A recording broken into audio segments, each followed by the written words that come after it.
occidentaux. Vous voyez ce qui se passe ici, tout près de chez nous. Pourquoi ce silence? Est-ce que la communauté internationale ne voit pas les conséquences?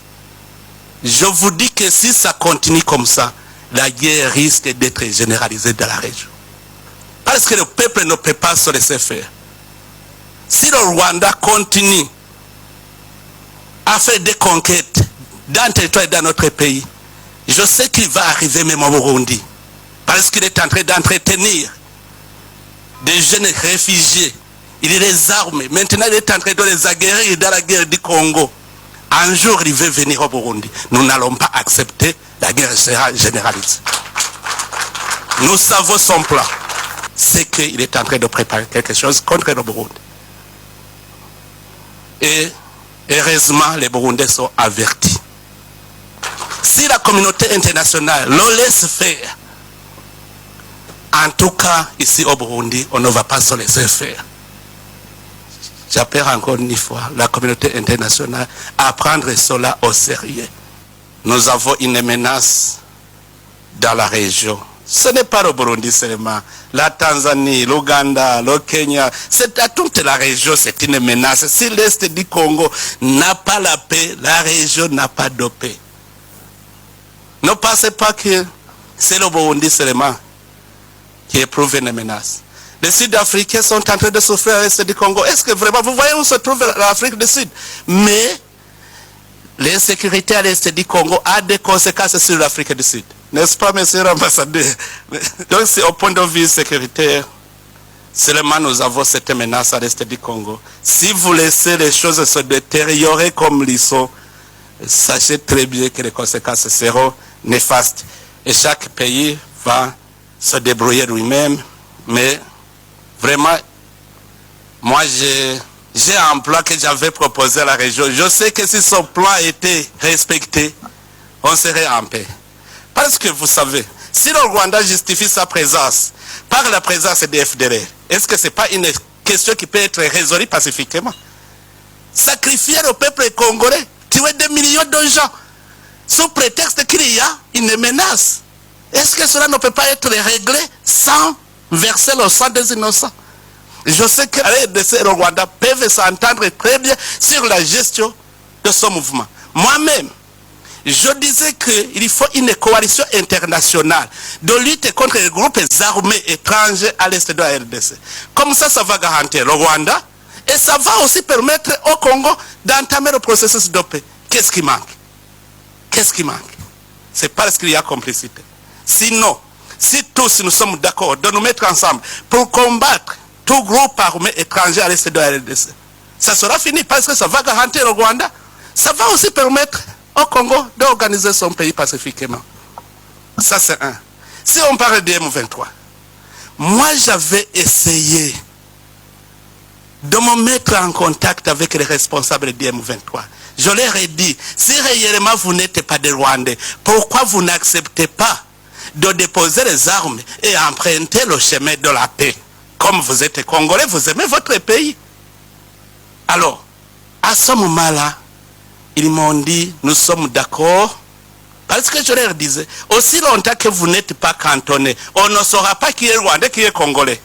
Il faut d'abord aller dans la zone de cantonnement, comme ça les Congolais sont à part, et puis les Congolais vont entamer le processus de paix, et les Rwandais vont rentrer chez eux. Sinon, on va toujours vous considérer comme des Rwandais. Et ils m'ont dit, le problème c'est qu'on nous impose d'être cantonnés dans une zone invivable. J'ai envoyé mes officiers pour aller inspecter la zone. C'était la zone de Sabignon. Ils ont trouvé que la zone était invivable. Et j'ai proposé au gouvernement congolais de décider sur une autre zone. Le gouvernement congolais a accepté. Nous avons fait la reconnaissance de la zone de Lomangabo. On a envoyé les chefs d'état-major pour aller inspecter, voir si la vie est possible. On a trouvé que toutes les facilités étaient là. Et le M23 avait accepté d'aller dans le cantonnement. On avait mis en place tout le nécessaire. Mais au moment où on allait commencer le mouvement, ils reprenaient. Pourquoi? Alors que chez moi, d'ailleurs, ils avaient dit, si nous y allons, quelle est la suite? La suite, c'est maintenant aller dans le processus de paix, les négociations de Nairobi.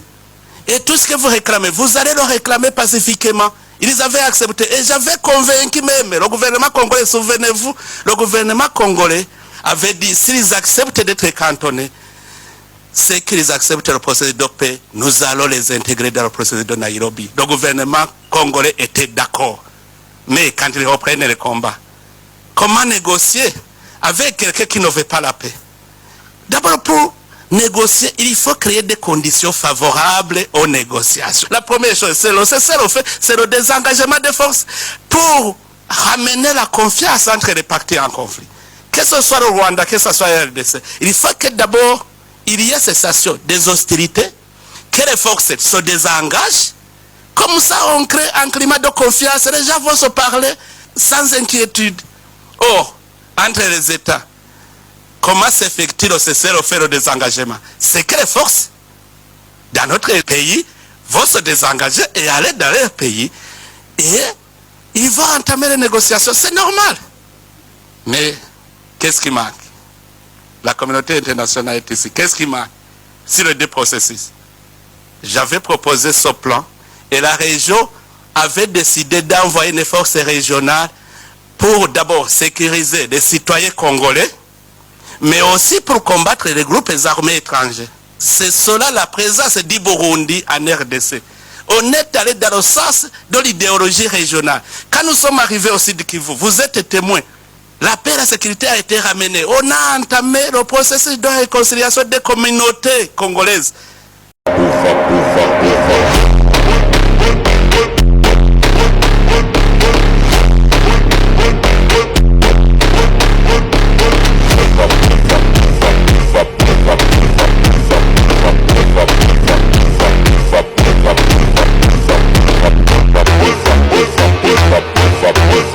Ça, c'est un bien-aimé, le frère Nanga. Je ne sais pas, Nyanga, comment il dit à Krendengenin. Albert Mwanambo Kankenza. Yonde Moutoyaga na Corneille Nanga. Corneille Nanga, j'ai des images, hein. Corneille Nanga, na makambo église de réveil, Batoubaï Baka été. C'est qui est vrai. Togo Babatunyo Swazana na ba église te. Église eza munene. Mais Moutoye na Corneille Nanga pour présenter Corneille Nanga lokola membre de l'église de réveil akene na quota de l'église de réveil pour comme na présidence à CENI. Tokozonga na we ya komi lelo yango. Mais na lingi d'abord ba congolais bazotala yo. Gagner il y a une affaire à éviter. Ozwaka nanga wapi? Si. J'assume que nous avons présenté Kinanga. Tout faisant un moment où chaque confession religieuse fait présenter candidat. Nanga a se présenté comme candidat Nasseni. Et chaque confession avait son candidat, y compris l'église catholique. Tout se retrouvait dans le centre interdiocésain. Oui, pape Sengalgis Koyo, confession nyonso et bimisa candidat nango. Ngana bimisi nanga. Parce que Nanga est venu me voir en disant qu'il est membre de l'église Réveil. Nanga nde alukayo. Nanga mta lukanga na lukanga te. Et pas azali ayebian. Il est venu me voir à lobby, naza membre papa soutenir ngana ebisier église na yo ezaka wapi. Pasteur na yo nani? Abinanga na sambelaka l'église moko na cité Salongo. Atengela comme pasteur. Quand tous ana limité et pas dans l'église. Na ebisi ko benga pasteur na yo ayandeki tozalia. Abengi pasteur na ye. Pasteur na ye na ba photo ya nanga akobeta mbunda na l'église. Akosala ba modération l'église. A témoigner à papa, c'est un membre de notre église. Pour Nanga, Nanga azaki na ba critères nyonso esengela ki azo remplir critérium nyonso et puis comme un des membres l'église Réveil na soutenir candidature ya Nanga et voilà comment on a qui défendre en haut devant ba confession religieuse Nanga abimi président Seni. Voilà l'histoire ya Nanga. Malheureusement après Nanga comme à Philadelphie, il n'est plus de l'église de Réveil. Qu'est-ce qui s'est passé? C'était terminé. ayaki koluka yo te ntango azolonga église apesaki baraison te église de réveil aza membre l'église de réveil aza membre l'église de yangai te aza na église na ye na pasteur na ye si mais ayaki komona yo akokaki te koyebisa pasteur na ye nazokende lokola candidat na seni sunga ngai aye komona yo par rapport ya rang na yo na kati ya société est-ce que azongeli yo po yebiso te nazwi déjà beaucoup jamais atikali jamais kozongela nga mpona koyebisanga ke na longwe nakomi kuna nakomomona kaka ke akoma na Philadelphie pour des raisons personnelles oye moko ayebi. Est-ce que vous le traitez comme un ingrat?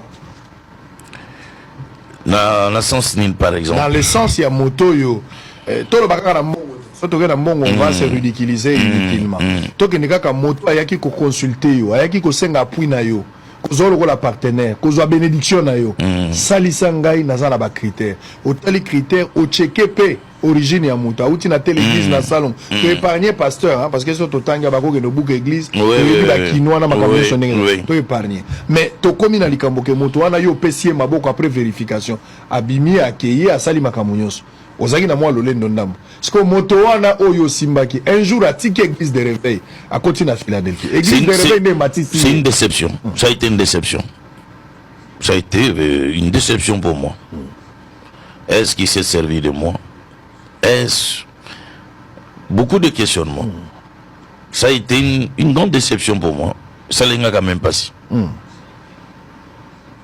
parce qu'après bon a comme qui plus na ba Philadelphie a comme na ba assemblée de Dieu a comme na ba protestants ba comme autour na ba ngwana et je pense même que c'est des gens qui ont bénéficié il y a ba largesse no sananga c'est quand même ça a été quand même une déception alors nanga plus tard à côté Philadelphie donc tinanga ke rébellion à qui a moi parti à Philadelphie l'église na binoté na église de réveil à ça comment on est membre à Philadelphie na ndenge na émission tout la dans la salle émission nous sommes membre à Philadelphie donc moi donc, en tant que membre de l'église de réveil a commis président à Sydney en tant que membre à Philadelphie a commis rebelle c'est ce qu'on peut dire c'est ce qu'on peut dire mais ngai tango nanga koti na rébellion na ibandeli na salelier message officiel parce que na coordonné n'a été je ne sais pas comment l'atteindre dans ce message on a pensé que mon numéro 5 on a raison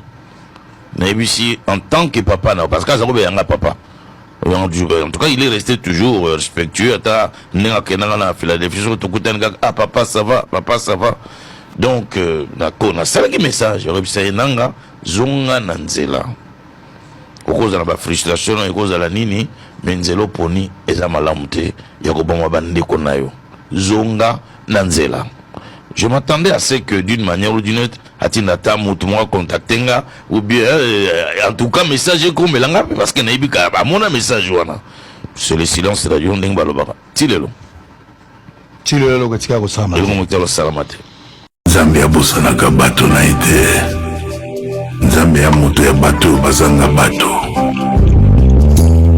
le goat. Il faut te choquer Bambo. De silence pour les 30 ans qu'on nous a fait souffrir. Il est temps d'aller chercher la paix. La paix ne se commande pas. Donc comme le monde est la paix comme si pour qu'ils aient abusé sauté. Ça suffit. Attends, on a drapeau s'il vous plaît. Une minute de silence pour la paix. Arrête d'avancer s'il te plaît. Il faut te choquer. Il faut te choquer. On n'a plus le droit de marcher.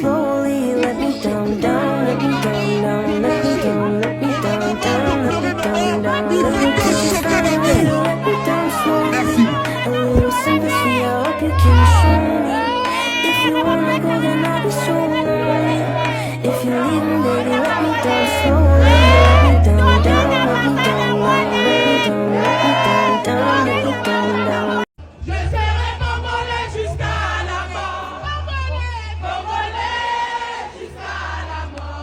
Ils sont venus soutenir le Congo et réclamer un cessez-le-feu. Environ 1500 personnes étaient présentes aujourd'hui dans les rues de Paris pour réclamer un arrêt des combats qui ont eu lieu ces derniers jours à Goma, mené par le M23 et soutenu par l'armée rwandaise. Selon l'ONU, rien que dans les combats à Gama entre dimanche et jeudi, il y aurait au moins 700 morts et 2800 blessés. Un bilan qui serait largement sous-estimé et qui devrait augmenter selon l'ONU. Il faut savoir qu'il y a eu par ailleurs près de 500 000 personnes déplacées par ces combats depuis début janvier, selon la ministre congolaise des Affaires étrangères. Alors durant cette manifestation, j'ai pu aussi aller à la rencontre des manifestants pour qu'ils nous donnent leurs sentiments et pourquoi ils étaient présents aujourd'hui. Parce qu'aujourd'hui, il y a nos frères et sœurs qui sont tués partout au Congo à cause de nos propres richesses. On est obligé de mourir. Vous réclamez quoi aujourd'hui ? Aujourd'hui, on réclame la paix et on réclame aussi que l'Occident puisse arrêter en fait de soutenir le Rwanda, que le Rwanda puisse arrêter de piller les richesses du Congo et surtout que le gouvernement congolais se prenne en charge tout simplement et qui fasse régner la paix. On est là pour dénoncer l'invasion de Goma par le M23, l'avancée vers Bukavu qui est quasiment imminente.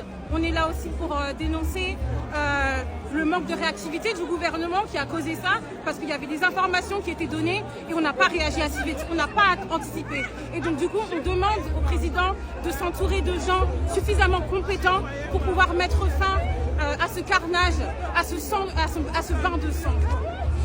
Évidemment, avec les équipes de Brut France et de Brut Afrique, on continuera à vous informer sur la situation au Congo dans les prochaines semaines et dans les prochains mois. Et évidemment sur le reste de l'actualité. Je vous dis donc à très vite sur Brut pour de nouvelles informations.